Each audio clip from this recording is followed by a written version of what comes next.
Bonjour à tous, Sylvain Juteau. Je suis à la station Rouler électrique. On est le 26 janvier 2018, puis il fait froid. Il a fait très froid cette nuit, pas loin je pense qu'il faisait moins 28 avant que le soleil se lève. Actuellement, il fait moins 18, à part le vent, à part le facteur vent. Donc, c'est pas si froid que ça, mais bon, le but de ce vidéo, c'est, vous savez, à la station Rouler électrique, on a le plus gros showroom de bornes qui sont en fonction, OK, pour permettre de les comparer, pour que vous puissiez choisir la bonne borne qui convient à vos besoins. Et le câble avec le pistolet de la borne, comment il réagit avec les froids québécois. Parce que c'est un problème, c'est une question qui revient tout le temps, qu'on me demande tout le temps. Et c'est pas évident parce que ça change d'une borne à l'autre. Et même la même borne, le câble peut être changé par les manufacturiers. Donc, parce que le manufacturier, souvent, il achète le câble avec le pistolet, il achète ça d'un manufacturier de pistolet. Il n'y en a pas beaucoup des manufacturiers de pistolets. Et donc, même chez le même manufacturier, il peut y avoir des variations sur la flexibilité du câble. Puis un câble qui est raide à moins 15, moins 18, imaginez à moins 30, moins 40, parce qu'on est au Québec, bien, ça fait que l'expérience n'est pas très agréable, l'expérience de recharge. On est obligé de se battre pour enrouler le câble, etc. Donc, je vais parler des principales bornes qui se vendent au Québec. On va commencer par la borne Heavy Duty. Vous vous rappelez, en 2014, j'avais fait une vidéo aussi, puis le câble était très flexible de la borne Heavy Duty première génération. Mais là, ça a changé. Donc, voici une borne Heavy Duty ici. Regardez comment c'est devenu tout mêlé.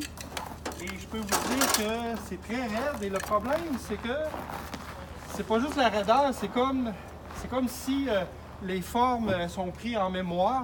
Fait que c'est vraiment pas agréable.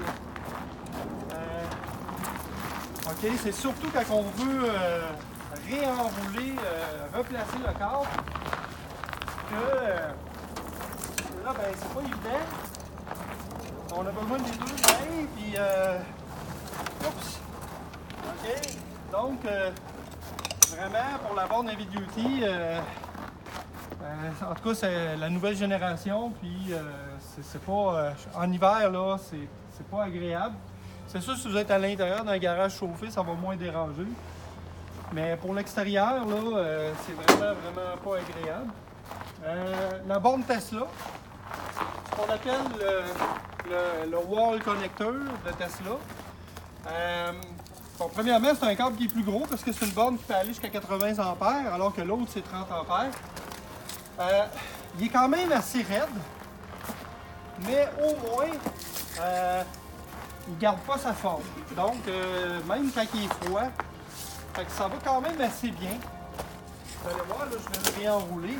Donc, voilà, tu sais, il revient droit malgré le froid.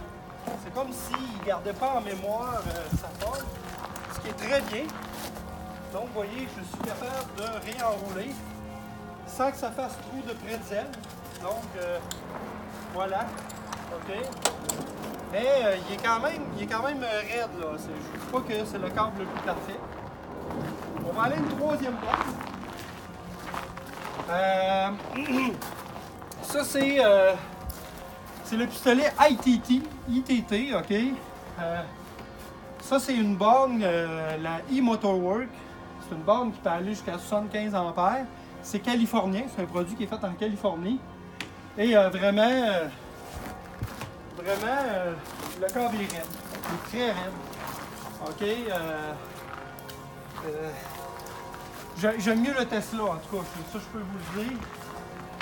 Parce que regardez, là, si je veux faire des... Là, c'est sûr que tu sais, sur un petit réceptacle, c'est difficile de l'enrouler. Bon, là, c'est un gros cabinet, ça se gère, mais vraiment, on voit que c'est des Californiens qui fabriquent cette borne-là. Puis le Québec, eux autres, ils n'ont jamais vu ça, des froids comme qu'on a. On va continuer. Je vais vous montrer une nouvelle borne qu'on est en train de tester. la station 240. OK? Une belle petite borne qui est faite en aluminium, qui est faite au Québec, qui est faite en Estrie. Puis, cette borne-là va jusqu'à 50 ampères. 48 ampères pour être précis. Ça prend un breaker de 60 pour avoir pour ça. Et c'est la grosse surprise. Regardez-moi ce câble-là. Regardez-moi ça. OK? Le câble est plus gros parce que la borne va jusqu'à 50 ampères, mais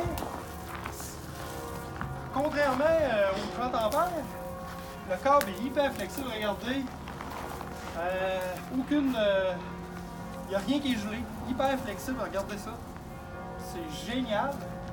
Puis le fait que c'est un 50 ampères, ben, c'est du plus solide. Puis ce que le manufacturier m'a expliqué, c'est que lui, contrairement aux autres manufacturiers, c'est que lui, il achète les câbles, puis il achète les pistolets à part, puis il les monte lui-même. Fait que lui, ça il garantit que le câble qu'il achète, ben, il va toujours être flexible, s'il le veut bien. Et lui, il me garantit qu'il va toujours acheter des câbles qui sont flexibles au froid. Fait qu'il n'est pas dépendant des humeurs du manufacturier du pistolet, qu'il met les câbles selon les meilleurs prix qu'il peut avoir. Fait que je trouve ça vraiment intéressant, cette borne-là. Puis évidemment, le câble qui est flexible. Moi, j'en reviens toujours là-dessus. Puis regardez ça comment c'est facile de l'enrouler. OK? Génial, regardez-moi ça. OK, c'est fantastique. Toute beauté. OK, donc bravo pour le test du câble flexible pour cette nouvelle borne-là qui va bientôt être commercialisée d'ici quelques semaines. La borne Flow, qui est fabriquée par Flow, qui est un autre manufacturier québécois, Adénergie. Donc, le câble est flexible. C'est une borne qui va jusqu'à 30 ampères. En tout cas, beaucoup plus flexible que la Heavy Duty. Il y a un petit peu de mémoire au froid, mais en tout cas, moi je trouve ça beaucoup mieux que le câble de la Heavy Duty, ça c'est clair. Mais donc on est capable d'enrouler le câble quand même assez facilement.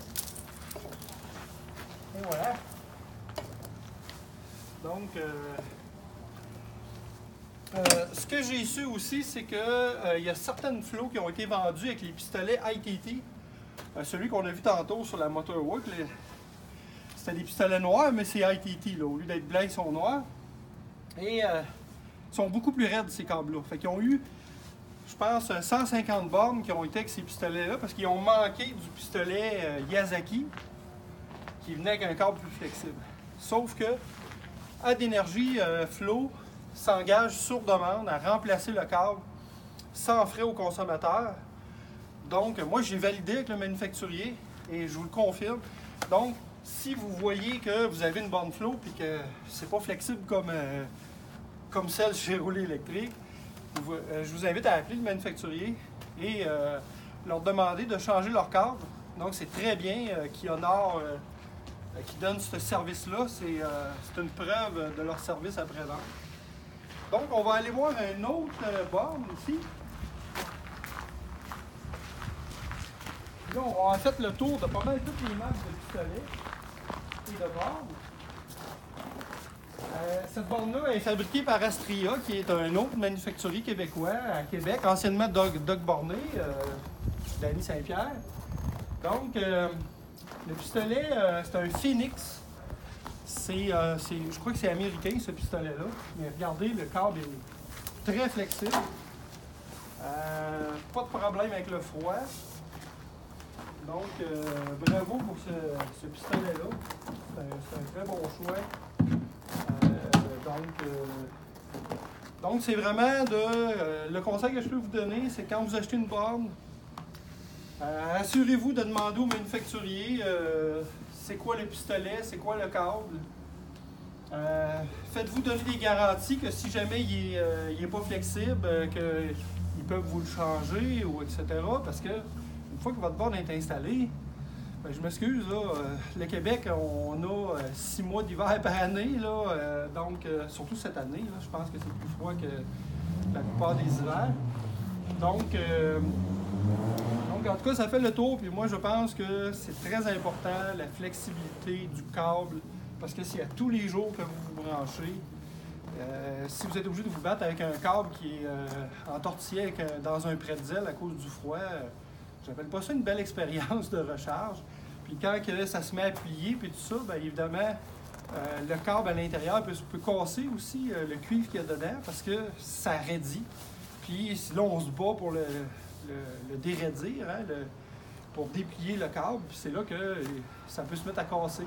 Donc c'est important que ça soit flexible. Que la borne soit adaptée au climat québécois. Moi, je vous conseille toujours d'essayer de faire affaire avec un manufacturier canadien qui connaît, qui va plus porter attention à notre climat. Donc, merci de m'avoir écouté.